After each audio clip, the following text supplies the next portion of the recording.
So yesterday I started with oxidation reaction in which we discussed common oxidizing reagents like concentrated HNO3. These are strong, like acidified K2Cr27 or alkaline KMNO4. But when we come on to mild oxidizing agent, then we have Tollens reagent, Fehling solution, which we are going to discuss today. We know the three paths: alcohol, aldehyde, ketones, and acids. Alcohols on oxidation gives aldehyde ketones, which on further oxidation gives acid. Acid on reduction gives aldehyde and ketones, and aldehyde and ketones on further reduction gets converted into alcohol. So इसके additional आपको दो बातें याद रखनी है, that when primary alcohol is there, that on oxidation gives you aldehyde. And aldehyde on reduction gives you back the very alcohol, that is primary alcohol. Secondary alcohol on oxidation gives you ketones, and that on reduction, this ketone on reduction, it will give you back secondary alcohol.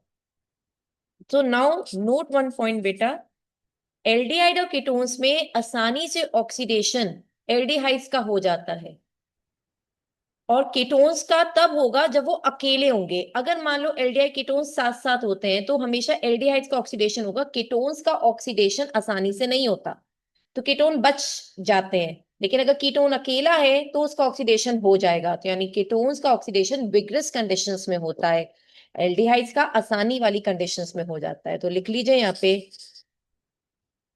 Aldehydes are easily oxidized due to the presence of hydrogen atom on carbonyl carbon or group which can be converted into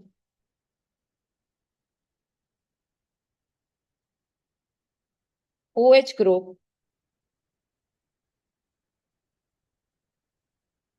without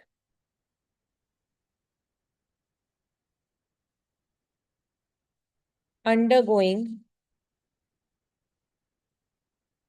cleavage of any other bond.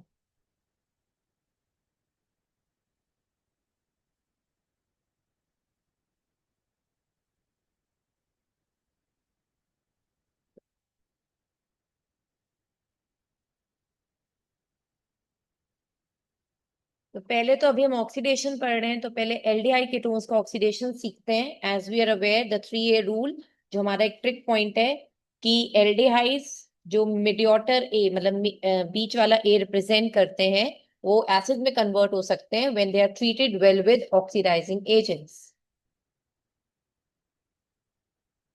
There, leave down half of the page, okay, and then you can move on further. So let's get started.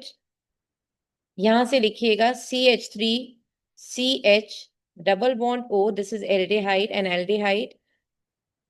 When treated with acidified K2Cr2O7 on oxidation, CH3COOH. CH3C double bond O, CH3. Ketone is there on concentrated HNO3.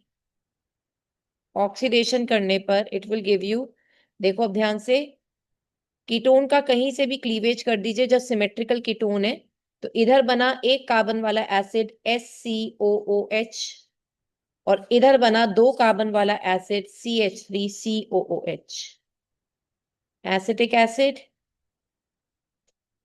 Formic acid. याद रखना क्योंकि ketones का आसानी से oxidation नहीं हो पाता, तो इसलिए पहले लिख लो, ketones are not easily oxidized because its oxidation involves the cleavage of carbon-carbon bonds, giving a mixture of carboxylic acids.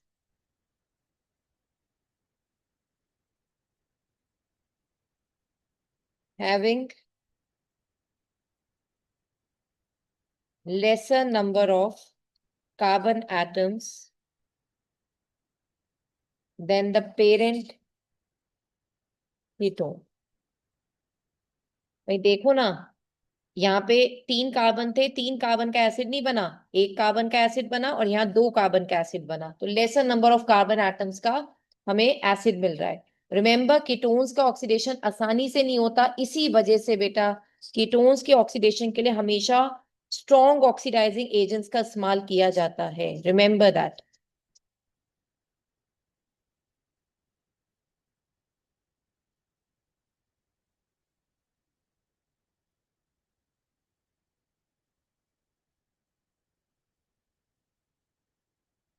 तो यहाँ लिखना, एक मिनट इसमें ए पार्ट डाल देना, विद स्ट्रॉन्ग ऑक्सीडाइजिंग एजेंट्स हमने यहाँ किया, यानी with common oxidising stage agents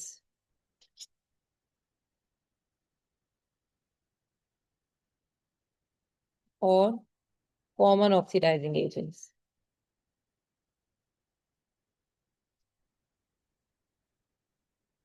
अब करते हैं विद माइल्ड ऑक्सीडाइजिंग एजेंट, जो कल मैंने हेडिंग डलवाई थी। तो अब माइल्ड ऑक्सीडाइजिंग एजेंट्स के साथ देखते हैं इसका। Done till here? यहां तक हो गया सबका?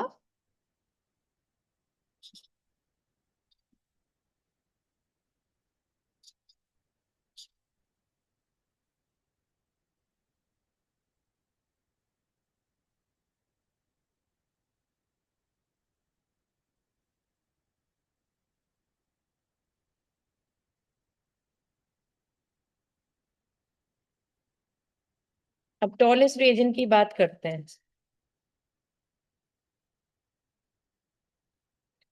टॉलेंस एजेंट एक माइल्ड ऑक्सीडाइजिंग एजेंट है, मतलब ठीक ठाक ऑक्सीडाइजिंग एजेंट। तो ये होता क्या है, ये अमोनिकल सिल्वर नाइट्रेट सॉल्यूशन है।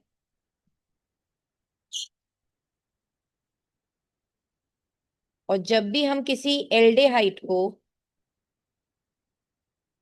इसके साथ वार्म करते हैं,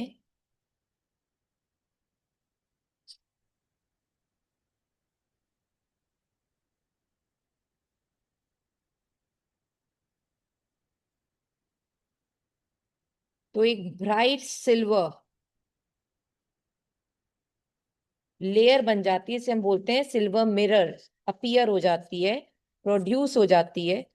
और इसे हम कहते हैं, ऐसा इसलिए हुआ क्योंकि एल्डिहाइड जो है वो ऑक्सीडाइज होके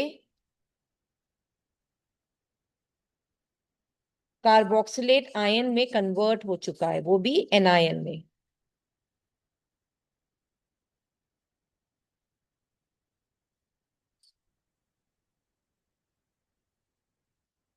ये रिएक्शन एल्कलाइन मीडियम में कैरी होती है बेटा। This reaction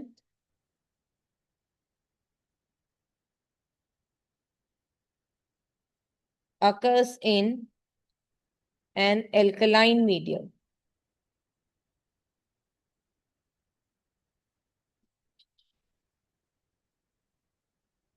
This reagent is used to distinguish between aldehyde and ketone। क्यों? क्योंकि कीटोन्स टॉलेंस के साथ रिएक्ट नहीं करते, सिर्फ एल्डिहाइड्स करते हैं।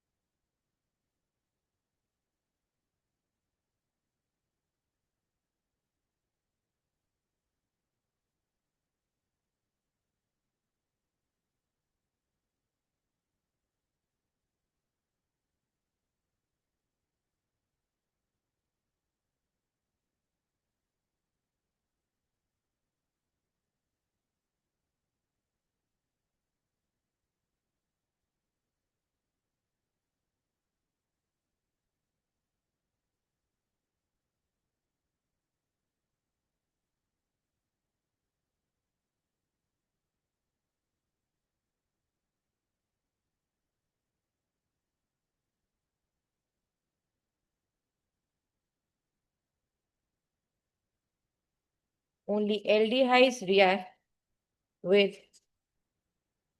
Tollens reagent to give silver mirrors. Last page सबका हो गया? करो पहले से कर लो।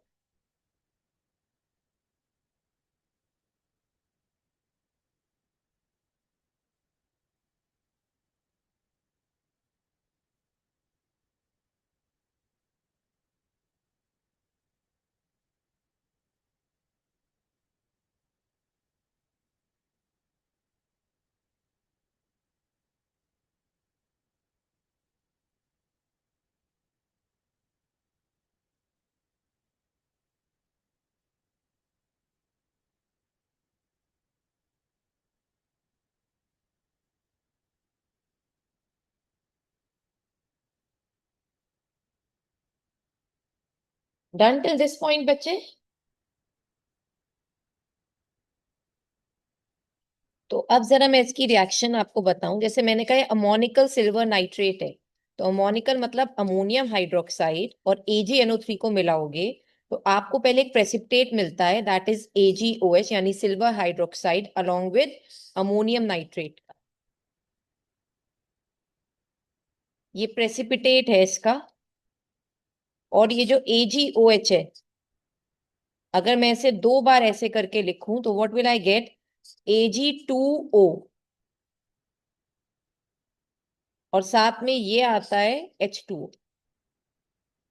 ये जो Ag2O है, जब NH4OH की ज्यादा क्वांटिटी, यानी मैं 4 टाइम्स ऐसे ना लिखकर इसे 4 टाइम्स में ऐसे बांट कर लिख रही हूं, यानी 4 टाइम्स ऑफ NH4OH को मैं इस तरह से लिख रही हूं, तो अब बनता है 2Ag। NH3 के कितने हैं यहाँ पे? 1 2 3 4, यानी NH3 NH3 NH3 NH3, 4 NH3 बाहर निकाल लो तो यानी 2 यहाँ लिखो, क्योंकि 2 2 जा 4 NH3 हो गया। ठीक है, अब यहाँ बचे क्या? 4H बचे और 4OH बचे, तो उसमें से 2OH को आप इधर लिख लीजिए, 2OH हो गए ये वाले। ठीक है, ये प्लस ये नेगेटिव न्यूट्रलाइज हो गया ये वाली पूरा पार्ट। तो अब तुम्हारे पास क्या बचे जरा देखो। आप कहोगे मैम 4 तो H बचे, 1 2 3 4, और ये बचा है। तो अब आप देखो 2H ये वाला O लेके वाटर बना गए, बाकी ये दोनों H HOH HOH यहाँ बन के 2 पानी और बन गए, तो कुल मिला के हमारे पास 3 टाइम्स ऑफ वाटर बन के यहाँ तैयार हो। Is that clear? इसलिए ऐसे बांट के लिखो, it's going to be better, मतलब आपको अच्छा समझ में आएगा। इसको कहते हैं, ये हुआ तैयार टॉरेंस रीजन। ये है बेटा the preparation of Tollens reagent, you can say. Okay,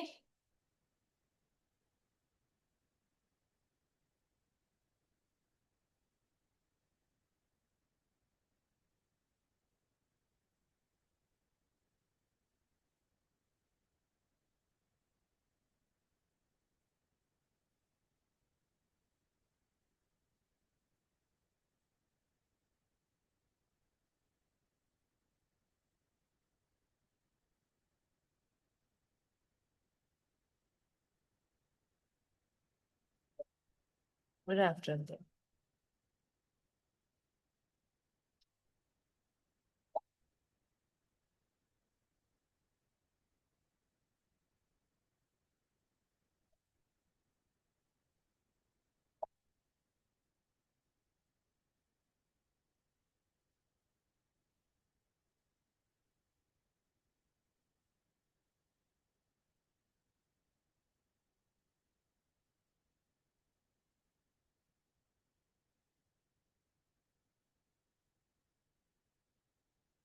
now next is,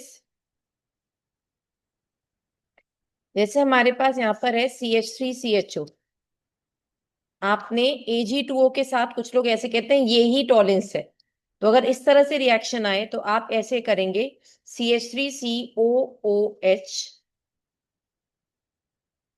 और 2 टाइम्स ऑफ Ag, और इसे करेंगे सिल्वर मिरर। तो ये डिस्टिंग्विश टेस्ट की तरह यहाँ यूज किया जाता है बेटा। एसिटल्डिहाइड, क्योंकि ये रिएक्शन देंगे जो नहीं देंगे वो कौन है? कीटोन्स ये रिएक्शन नहीं देते।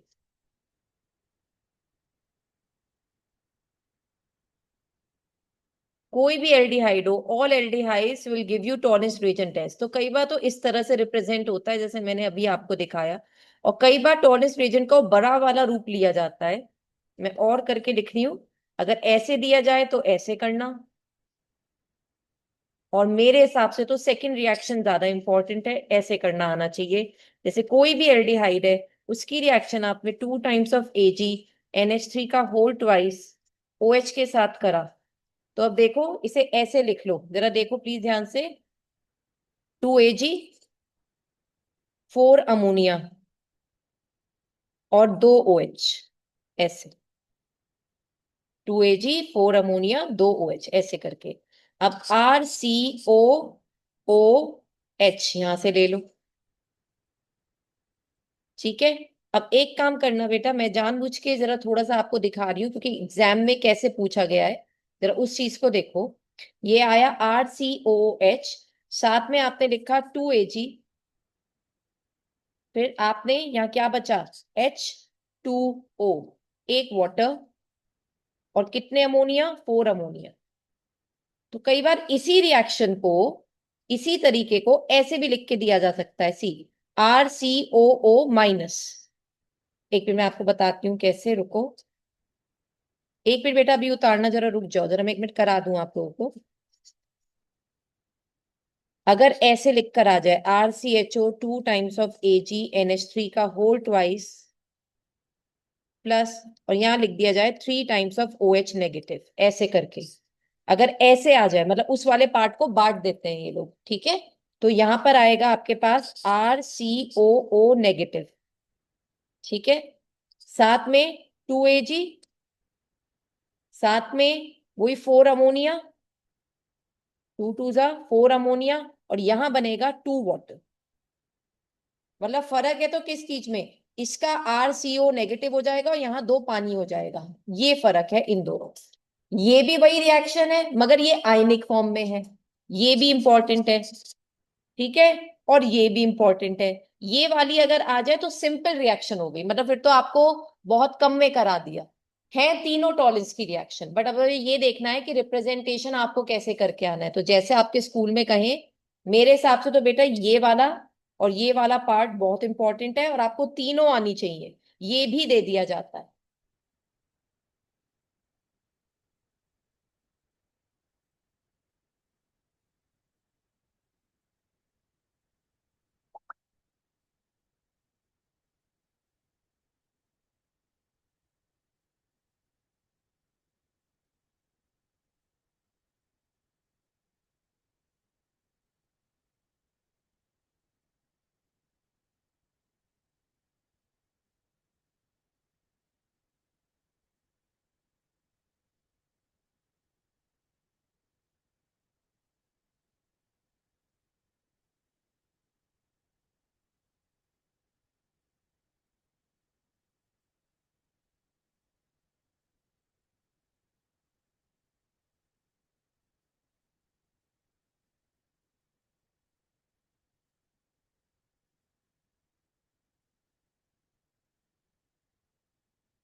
Done till here. अच्छा, हर जगह ये जो आया है इसे सिल्वर मिरर जरूर लिख लो। यही तो है जो टेस्ट ट्यूब में अगर आया तो आप समझ जाओगे कि टेस्ट ट्यूब में एल्डिहाइड पड़ा हुआ था, तभी टॉलेंस रिएजेंट ने क्या बना के आपके सामने रख दिया? Silver mirror. प्रैक्टिकल्स में आई डोंट नो आपके यहाँ कितने सीरियसली प्रैक्टिकल्स लिए जाते हैं। आई रिमेम्बर हमारे टाइम में भी कोई बहुत ज्यादा सीरियसली नहीं लिया जाता था, to be honest. But fortunately when I was performing this experiment, I was the only one in the entire batch to during the course of that reaction, when this tolerance reagent testing was going on, I got this silver mirror on the test tube, and it wasn't that silver or that shiny. I tell you, it was a grayish kind of a thing that appeared, and it was this much thick. मतलब अगर आपको मैं उसकी thickness बताऊं, इतनी thickness थी उसकी. And I never realized it. My ma'am came, my teacher came, and she said, "Oh, this is the silver ring that you have obtained." और मैं तो आराम से खड़ी थी यूं ही, मतलब बनाकर यूं ही ऐसे रखकर. But I never knew. Wasn't that a great asset, I must say. But हाँ, उस वक्त आया, उस वक्त कुछ पल के लिए अच्छा लगा कि I did something. तो वो जरूर था, लेकिन ज्यादा इतना पॉइंट नहीं, क्योंकि बेटा मार्क्स तो ये लिख कर आएंगे, उसे बनाकर भी नहीं आ रहे, है ना. तो वो बात, तो ये रिएक्शन कर लीजिएगा, and it's very very important. जितना खुद से सच बोलोगे, हर तरीके का सच नहीं, सच ये भी होता है कोई अंधा है और वो कुछ काम करना चाह रहा है, और आप उससे कहो अरे अंधे तू काम कैसे करेगा, सच तो बोल ही रहे हो, है तो वो अंधा ही. ये सच गलत है. मतलब जब मैं आपसे बोलती हूँ, मेरी बातों की सेंस समझा करो. जैसे पढ़ाई में, मैम हमारी गलती चल रही है, हम इतना डिवोशन नहीं दे पा रहे, ये एक सच है. ठीक है, तुमने अपनी पूरी मेहनत करी, मार्क्स नहीं आए, तो उस सच से मत डरो. मैंने तो अपना अच्छा दिया ना, मार्क्स नहीं आए वो एक अलग बात है. ठीक है, कुछ कमी रह गई होगी, उस पर सुधार कर लेंगे. और कौन सा जीवन में एक ही एग्जाम देना है, अभी तो स्टार्ट हुआ है. अभी तो आप देखना, आपके 10 years आपको पता नहीं चलेंगे लाइफ के, अगर तुम करियर मेकिंग प्रोसेस में लगोगे अपने, 10 साल लाइफ के पता नहीं चलने के. वेन मतलब by 18 you will pass out your class 12th. और 30 साल, 30 years के जब तुम होंगे, मेरी बात नोट करना, 30 years के जब तुम होगे, तुम्हें पता चलेगा यार पता ही नहीं चला लाइफ मतलब कैसे भागी है करियर के पीछे. 10 साल मिनिमम लगने हैं, 10 से 12 साल, माइट भी ज्यादा, कि आप अपने करियर के किसी पॉइंट पे पहुंचे, कि आप एक हैंडसम इनकम पे रीच कर चुके हैं अपने आप पर. मैं माँ बाप पे डिपेंडेबल बच्चों की बात नहीं कर रही. Is it clear? तब उसके बाद एक अलग होता है, फिर एक स्टेबिलिटी आएगी 40s में जाकर. और माइट भी वो स्टेबिलिटी उस वक्त ना भी आए, हो सकता है कुछ के जीवन में ऐसे चैलेंजेस आए, आपका 30s बहुत अच्छा चल रहा था, एकदम पे 40s में डाउनफॉल आया. तब हारना मत, तब फिर उठ के खड़े होना. और तुम्हें डिप्रेसिंग लोग हर जगह मिलेंगे, तुम्हें खींचने वाले बहुत मिलेंगे. तुमसे छोटे तुमसे आगे बढ़ सकते हैं. मतलब कोई लाइफ में रूल नहीं है बेटा, लेकिन एक रूल है, खुद का साथ कभी मत छोड़ना. तो देखना किस्मत भी तुम्हारा साथ कभी नहीं छोड़ेगी. रोना आए, साइड में जाओ, थोड़ा रो लेना, फिर उठ के खड़े हो जाना, फिर पढ़ने लग जाना, फिर करने लग जाना. और देखना चैलेंजेस को जब तुम ओवरकम करने की कोशिश करोगे, they will wash out from your life. And it will happen, might be it take longer, मतलब इट माइट बी कि वो ज्यादा टाइम ले जाए, कोई बात नहीं. ठीक है, करते रहना. और इसलिए मैं ये बात आप लोगों से कह रही हूँ, अब स्टार्टिंग एज आ रही है, मतलब 12th में तो बहुत कम मेहनत है परसेंटेज लाने की. रियल चैलेंजेस 12th के बाद शुरू होंगे, जब एक से बढ़कर एक, तुम्हारे सिर्फ यूपी मतलब उत्तर प्रदेश का ही नहीं, पता नहीं कौन कौन से स्टेट लेवल के बच्चों के साथ जब तुम टकराओगे, जब तुम मिलोगे, माइट बी कंट्री वाइज, तब तुम्हें पता चलेगा रियल स्टैंडिंग क्या होती है इंसान की. खुद की, अगर बहुत साफ शब्दों में बोलूं, खुद की औकात बनाने के लिए कितनी मेहनत लगती है. इट्स वेरी इजी टू से आप इसकी बेटी हैं, आप सो ऑन, आप कभी कभी आप सेटल हो जाएं किसी के साथ, आपका स्पाउस ज्यादा ग्रोथ ले जाए, तो आप इसके हस्बैंड या इसकी वाइफ है, बात क्या, आप खुद क्या है. लेकिन इसमें एक एडिशन बहुत बात है, इजीनेस लाइफ में. इतना मत करना कि तुम्हारे साथ तुम्हारे पास वाले लोग भी सफर कर रहे हैं. I have seen mothers those who are working hard for their careers, but their children are crying back at home over nannies. वो लेडी कैसे उसे पाल रही है बच्चे को, उसके सामने तो अच्छा अच्छा, बीच में क्या हो रहा है, वो रो रहा है, मम्मी का हाथ पकड़ रहा है, आप मत जाओ मत जाओ. और तब जाके ये करे. रिस्पॉन्सिबिलिटी तब लो हर एक चीज की जिसको तुम खुद निभाने के काबिल हो पाओ. ये नहीं पटक दिया और फिर अपनी जिंदगी चल दी, ये लाइफ नहीं होती है, ये सेल्फिशनेस होती है. आप खुदगर्ज हैं फिर, और कुछ नहीं है. तो इसलिए रिस्पॉन्सिबिलिटी तब उठाना किसी चीज की जब तुम खुद कर पाओ. और इसलिए मैं ये बात आपसे कह रही हूँ, 12th की लड़कियां हैं, आई टेल यू, मैं कल की बात आपको मैं बताऊं, तो ऑब्वियसली 24 hours आप अपने बच्चे पे निगरानी कोई पेरेंट्स नहीं रख सकते. Father is also busy, mother is busy if she is kind of मतलब वर्किंग पर्सन. ऑब्वियसली अब वो जिस रास्ते पे गए, मैं लड़कों की भी बात कर रही हूँ, मेरे ट्यूशन आना था, ट्यूशन नहीं आए, कहीं और बैठे हुए हैं, मैं उसकी भी बात करूंगी आपसे, और मैं गर्ल की भी बात करूंगी, मैं बॉय की भी बात कर रही हूँ, दोनों की। क्योंकि कोई भी पेरेंट आपको लुक आफ्टर करने के लिए घर पे नहीं बैठा हुआ। That's the problem.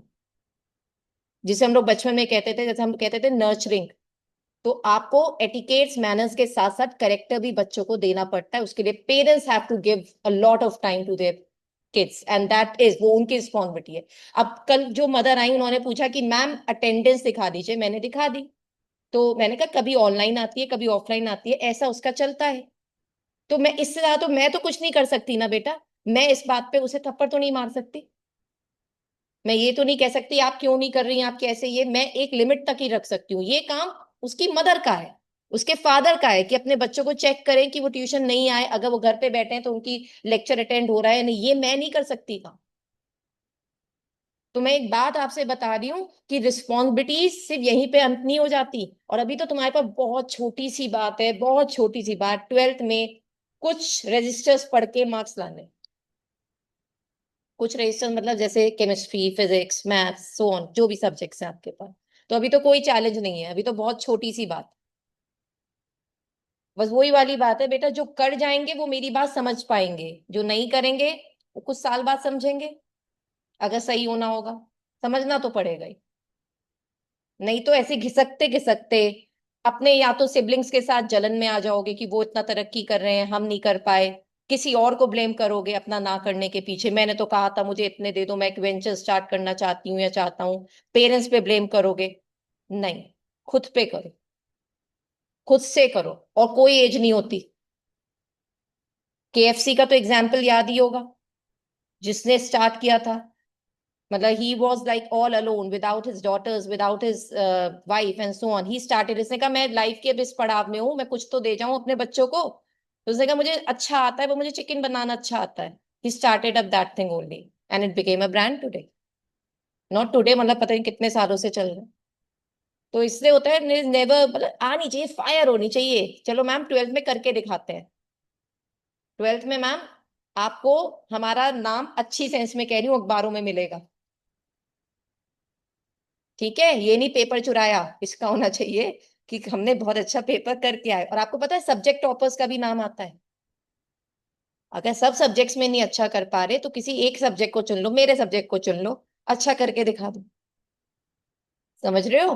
और कोई ऐसी कहीं लाइन नहीं लिखी हुई कि जिसने आज किया है वो कल भी अच्छा करेगा। हर वक्त एक नया स्टार्ट होता है। समझ रहे हो? माइट बी दैट आप एक अच्छे डॉक्टर बन जाए, हो सकता है आप एक अच्छे लॉयर ना बने। तो हर फील्ड में एक नई स्टार्ट लेनी पड़ती है, हर इंसान के लिए एक फील्ड बनी है। तो अगर सारे सब्जेक्ट्स में नहीं, कोई एक सब्जेक्ट अच्छा चुन के उस पर ज्यादा मेहनत कर लो, बाकी सब्जेक्ट में पास हो जाओ, थोड़े रिस्पेक्टेबल मार्क्स आ जाए, अनाउंस कर सको, ऐसे कर लो। जो भी सब्जेक्ट पसंद हो, मैथ्स पसंद हो, मैथ्स पकड़ लो। ऐसे थोड़ा चलो तो। और अगर सब में करना है तो टॉपर बनने से भी तुम्हें कोई नहीं रोक सकता। और अभी भी राइट टाइम है बेटा, अभी भी अगस्त ही है, अभी चल रहा है, बहुत टाइम है, तुम कर सकते हो, सब लोग कर सकते हो। ओके, तो प्लीज कर लो।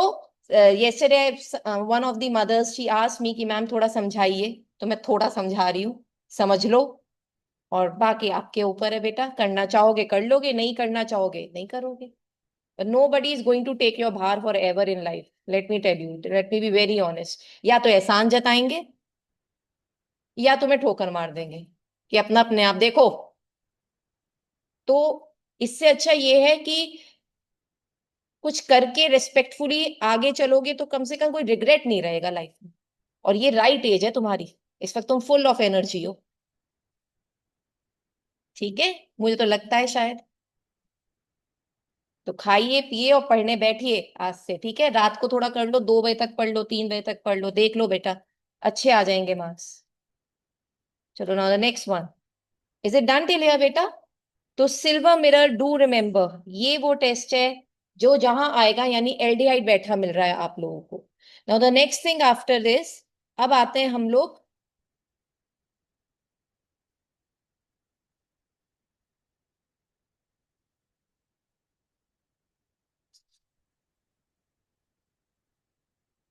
साइक्लोहेक्साइल कार्ब एल्डेहाइड इसे बोलते हैं।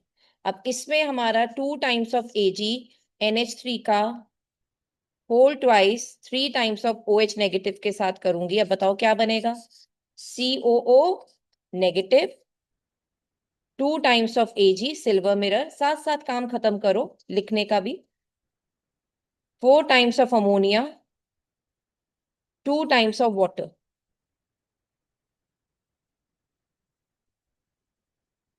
तो ये सिल्वर मिरर का प्रेसिपिटेट अगेन कंफर्म करता है कि आपने एल्डिहाइड ही डाला है टेस्ट ट्यूब के अंदर।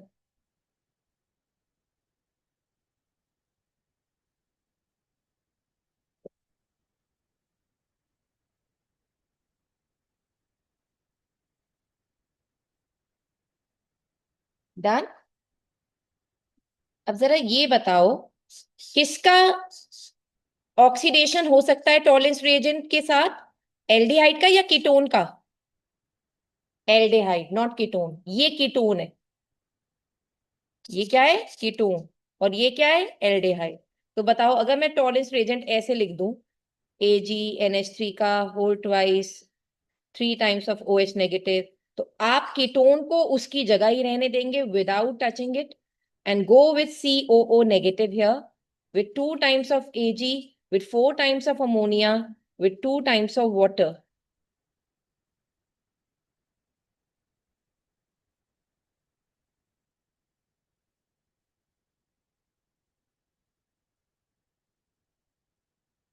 This is 4-oxocyclohexane carbaldehyde.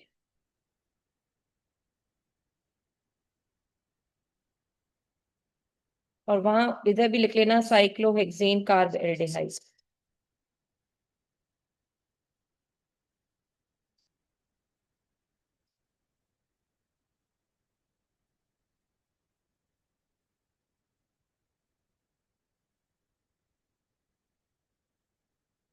Remember this point now. Aldehyde एक तरफ है और अगर एक तरफ कीटोन है,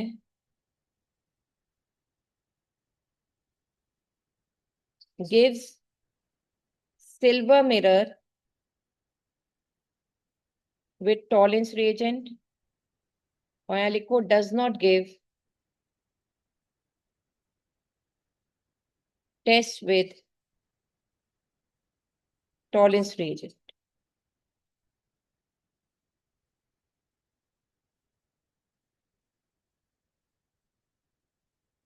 नेक्स्ट है फेलिंग्स टेस्ट।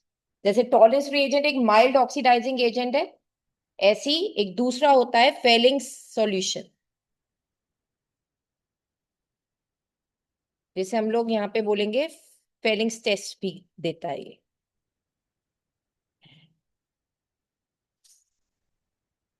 तो क्या है ये फेलिंग सॉल्यूशन बेटा? It comprises of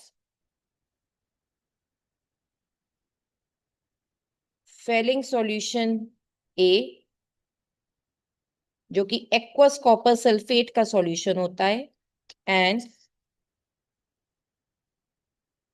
Fehling solution B, जो कि एल्कलाइन सोडियम पोटेशियम टार्ट्रेट होता है। और इसको हम लोग रॉकले सॉल्ट भी कहते हैं पूरी चीज को। मतलब किस पूरी चीज को? एल्कलाइन सोडियम पोटेशियम टार्ट्रेट को रॉकले सॉल्ट भी कहा जाता है। तो जब ये दोनों मिल जाते हैं ए और बी, तब जाके एक फेलिंग सॉल्यूशन बनकर तैयार होता है। और एल्डिहाइड फेलिंग सॉल्यूशन के साथ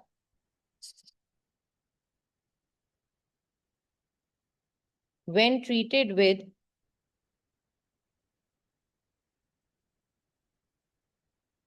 failing solution or reagent, it gives a reddish brown precipitate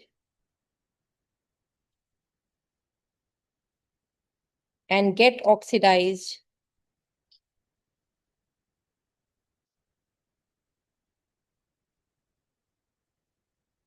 to corresponding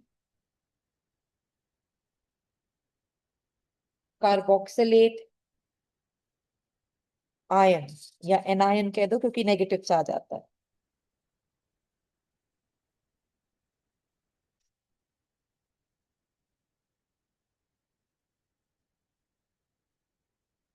हो गया।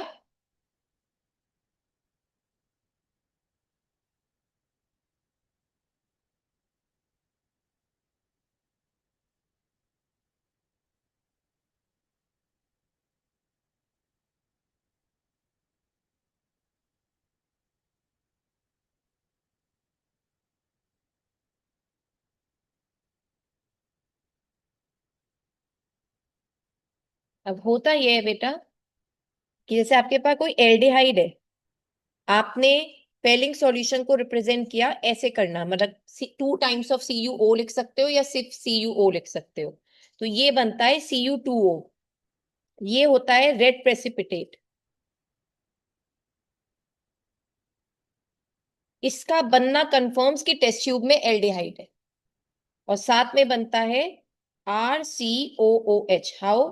RCOOH। तो अगर मैं कोई भी एल्डिहाइड ले लूं, वो इसके साथ रिएक्ट करेगा, लेकिन बेंजल्डिहाइड इसके साथ रिएक्ट नहीं करता।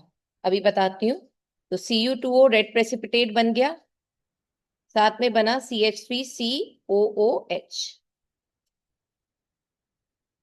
अब इसी रिएक्शन को कुछ जगह ऐसे रिप्रेजेंट किया जाता है कि भाई फेलिंग सॉल्यूशन को CuOH करके ऐसे लिखवाया जाता है, और साथ में NaOH के साथ। तो वही सारी चीज है, पहले Cu2O तो बाहर निकाल दो, जो कि रेड प्रेसिपिटेट बना रहा है। अब क्या बना? RCOONA, सॉल्ट, जो एसिड का ही सॉल्ट है। और अब आपके पास क्या बचा भाई? H2O एक, फिर H2O 2। तो यहाँ पे आपके पास इधर आता है अलोंग विथ 3 वाटर, और एक ये रहा H2, और ये O। तो 3 वाटर यहाँ पे बन। Is it clear?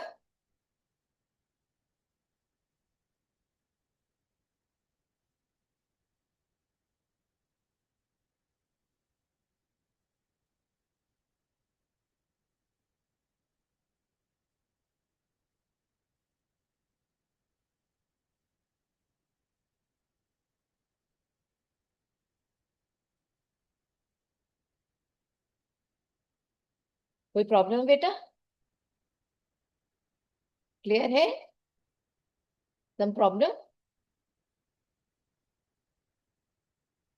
अच्छा, इसी की एक आयनिक इक्वेशन है, क्योंकि हम बोल रहे हैं ना कार्बोक्सिलेट एनायन बनता है, तो आप ना कॉपर हाइड्रोक्साइड और NaOH के साथ सब जगह से आप इधर पहले कॉपर हाइड्रोक्साइड के साथ सारे OH हटा दो। तो 4 OH तो ये है, 5वां OH ये है Na के साथ। तो ये हो गया 5 टाइम्स ऑफ OH नेगेटिव ऐसे करके, और यहां लिख दो 2 टाइम्स ऑफ कॉपर आयन। समझे कैसे बना? 2 कॉपर तो ये हो गए, और 1 2 3 4 5वां ये हुआ, Na हटा दो बस दोनों तरफ से। तो यहाँ क्या आया? RCO नेगेटिव, Na हटा दिया, साथ में Cu2O था ही, और 3 वाटर था ही, बाकी सब चीजें ऐसे रहने दी, और ये बन गया रेड प्रेसिपिटेट। ये है इसकी आयनिक इक्वेशन फेलिंग सॉल्यूशन की। कई बार जो हमने रेड प्रेसिपिटेट लिखा है, कुछ लोग इसे ब्राउन प्रेसिपिटेट भी लिख देते हैं, लेकिन आइडियली हम रेड प्रेसिपिटेट बोलते हैं। तो remember, ketones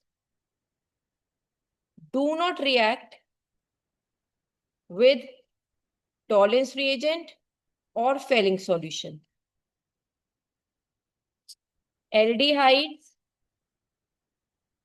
react with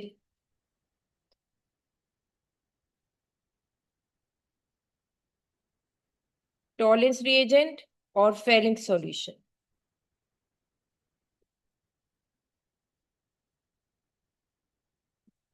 Benzaldehyde do not react with Fehling solution.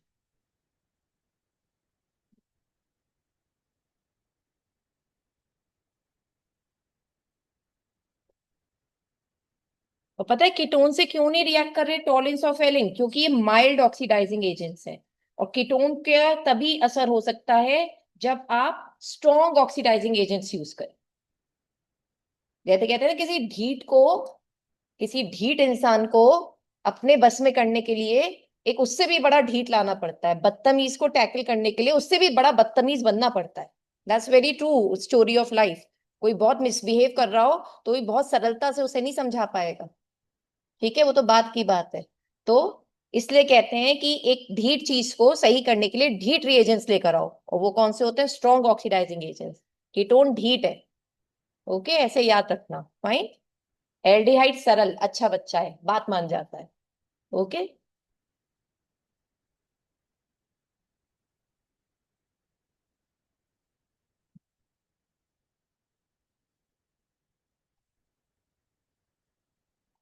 Now next is hello form reaction.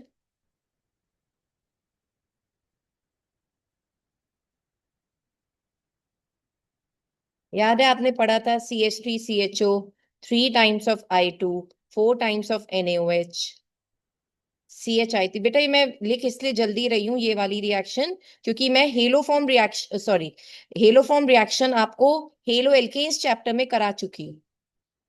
तो it's just a repetition of the reaction. It's just a repetition of that reaction over here. So now CH3, COCH3, same 3I2, 4 NaOH, CHI3, yellow precipitate if you people remember.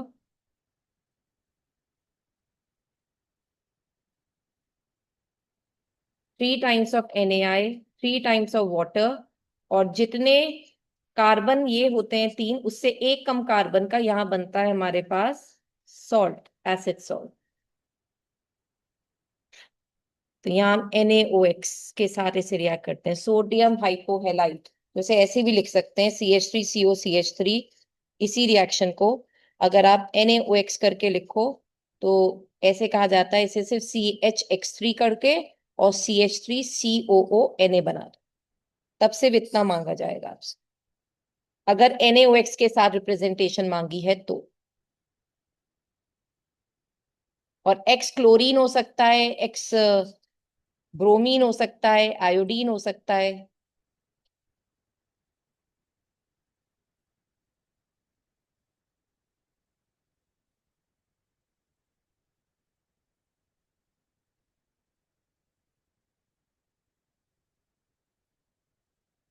अब note करके इसी के बारे में हो गया बेटा ये, करो करो।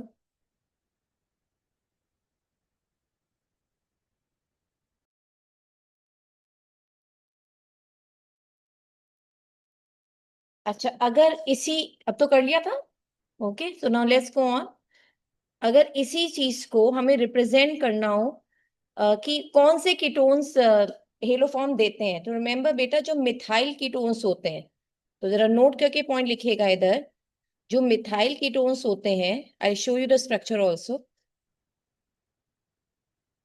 Give this test. या अगर आपको याद होता हो हमने और क्या पढ़ा था, Ne2 ओन, जिसमें कीटोन में सेकंड पोजीशन पर डबल बॉन्ड होगा, वो ये टेस्ट देगा। या फिर एल्डिहाइड्स में सिर्फ इथेनॉल देता है, अगर आपको याद आता हो, इथेनॉल एसिटल्डिहाइड सिर्फ ये वाला टेस्ट देता है। और अल्कोहल फैमिली में Ne2 ऑन या सिर्फ इथेनॉल ये टेस्ट देता है। तो अब अगर सपोज ये ऐसे आ जाए,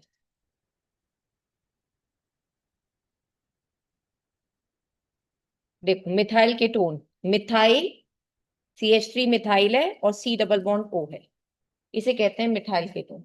and on the other hand carbon है, कुछ भी हो, वह होना कार्बन चाहिए, इतना पोर्शन है तो हम कहते हैं मिथाइल कीटोन है। तो अगर इसका सोडियम हाइपोक्लोराइड के साथ रिएक्शन करा, वही हेलो फॉर्म रिएक्शन का रिएजेंट है, तो बाकी सब चीजें अपनी जगह रहेंगी, डबल बॉन्ड को कुछ नहीं करना, एज इट इज रहेगा, सिर्फ यहाँ C double bonded O ONA हो जाएगा और क्लोरोफॉर्म। क्योंकि मैंने FCl यूज किया है। आई यूज करती तो आइडोफॉर्म बनता, येलो प्रेसिपिटेट वाला। इधर क्लोरोफॉर्म बन रहा है क्योंकि मैंने Cl यूज करा है।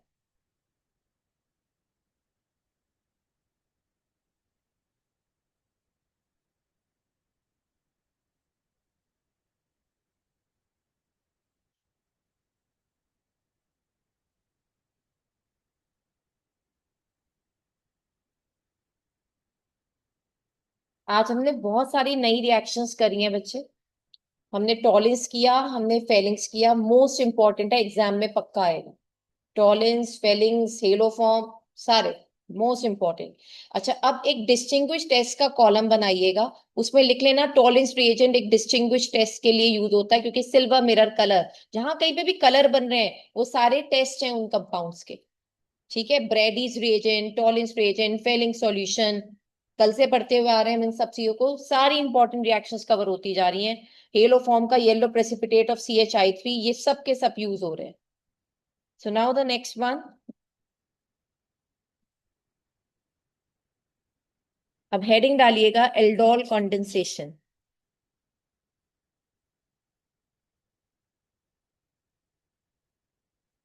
ये दो तरीके का होता है, एक होता है सेल्फ एल्डोल कंडेंसेशन, एक होता है क्रॉस एल्डोल कंडेंसेशन। अभी तक जो मैंने आपको रिएक्शन कराई, टॉलिंस, फेलिंग, इनके साथ एल्डिहाइड रिएक्ट करते हैं, कीटोन रिएक्ट नहीं करते। लेकिन एल्डोल कंडेंसेशन में एल्डिहाइड कीटोन दोनों में से कोई भी रिएक्ट कर सकता है, मगर डिपेंड करता है क्या उनके पास अल्फा हाइड्रोजन है या नहीं। अगर अल्फा हाइड्रोजन होगा तो रिएक्शन होगी, अगर नहीं है तो कोई भी एल्डिहाइड हो, कोई भी कीटोन हो, वो एल्डोल कंडेंसेशन में पार्टिसिपेट नहीं करता। कौन से? सेल्फ एल्डोल में पार्टिसिपेट नहीं करता। ठीक है, तो जरा पहले आप अभी इसके बारे में डिटेल, मतलब आज तो बेटा शॉर्ट टाइम है तो इससे पूरा तो नहीं करा सकती, बट थोड़ी थोड़ी बातें आपको इसे समझा रही हूँ, जरा वो नोट कर लीजिए।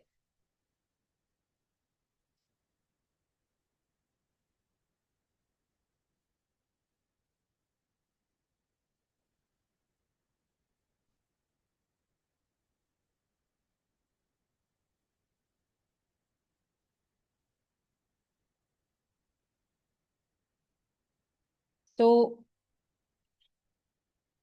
सेल्फ एल्डोल कंडेंसेशन और क्रॉस एल्डोल में फर्क क्या है? सेल्फ मतलब खुद से, सेल्फ का मतलब खुद से रिएक्शन करना।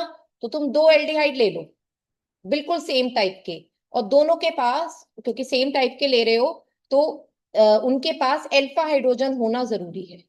दो कीटोन ले लो सेम तरीके के, दोनों के पास अल्फा हाइड्रोजन होगा ही होगा, तब होगा सेल्फ एल्डोल कंडेंसेशन। ठीक है। क्रॉस एल्डोल क्या होता है? कोई किसी से भी रिएक्ट कर रहा है, एल्डिहाइड कीटोन से रिएक्ट कर रहा है, दो अलग एल्डिहाइड रिएक्ट कर रहे हैं, दो अलग अलग कीटोन रिएक्ट कर रहा है, एलिफेटिक एल्डिहाइड एरोमेटिक एल्डिहाइड कर रहे हैं, एरोमेटिक एल्डिहाइड कीटोन के साथ कर रहा है, कीटोन एरोमेटिक है वो एल्डिहाइड के साथ कर रहा है, मतलब कोई भी किसी के भी साथ रिएक्शन कर रहा है। लेकिन बहुत ध्यान से मेरी बात समझना, जब क्रॉस एल्डोल कंडेंसेशन करते हैं तो किसी एक, जो भी तुम दो सब्सटेंस ले रहे हो, एल्डिहाइड कीटोन या दो एल्डिहाइड या दो कीटोन जो भी ले रहे हो, उनमें एक में ही अल्फा हाइड्रोजन होना चाहिए, दूसरे में नहीं। मेरी बात समझ में आ गई सारी? पहले मैंने क्या बोला? Aldol condensation given by aldehyde as well as ketones, but the must condition is that they should have alpha hydrogen. दोनों एल्डिहाइड अल्फा हाइड्रोजन वाले जब आपस में रिएक्ट करते हैं सेम टाइप के, सेम, तो होता है सेल्फ। सेल्फ का मतलब ही क्या हुआ बच्चों? तभी तो समझा रही हूं, खुद से रिएक्शन कर लेना। ठीक है। अब अगर तुमने दो डिफरेंट एल्डिहाइड लिए, दो डिफरेंट कीटोन लिए, एक एल्डिहाइड एक कीटोन ले लिया, एक कीटोन एलिफेटिक है तो एरोमेटिक एल्डिहाइड, या एरोमेटिक कीटोन है तो एलिफेटिक एल्डिहाइड, दो अलग अलग चीजों से करा रहे हो, तो कौन सा कर रहे हो, क्रॉस या सेल्फ? Cross aldol condensation. ठीक है। उस वक्त जिस वक्त मैं समझा रही थी, हंसने से ज्यादा कॉन्सेंट्रेट यहां करना था। ठीक है, चलो। नाउ द नेक्स्ट पॉइंट, उन दो में से किसी एक के पास अल्फा हाइड्रोजन होगा और एक के पास अल्फा हाइड्रोजन नहीं होगा, that's what we call as cross aldol condensation. Detail reactions बेटा मंडे को करेंगे। अच्छा listen, tomorrow there will be no class, that's 15th, tomorrow is 15th। ठीक है, happy independence day to each and every one of you. We can't conduct the class tomorrow, that's a gazetted holiday day. And now the other part, 16 17 में, 16 में I guess वो है, 17 को Sunday है. Sunday को आप अपना टेस्ट देंगे डियर. इलेक्ट्रोकेमिस्ट्री का टेस्ट है, पूरी इलेक्ट्रोकेमिस्ट्री का टेस्ट है. अभी एल्डिहाइड कीटोन्स अभी रुक के लूंगी बच्चे, पहले आप इलेक्ट्रोकेमिस्ट्री प्रिपेयर कीजिए. Class 12 electrochemistry full chapter test on 17th of this month, और फिर 18 से हमारी रेगुलर क्लासेस लगेंगी. Okay dear, so this is all done for today. Rest of all on 18th now. Goodbye for now.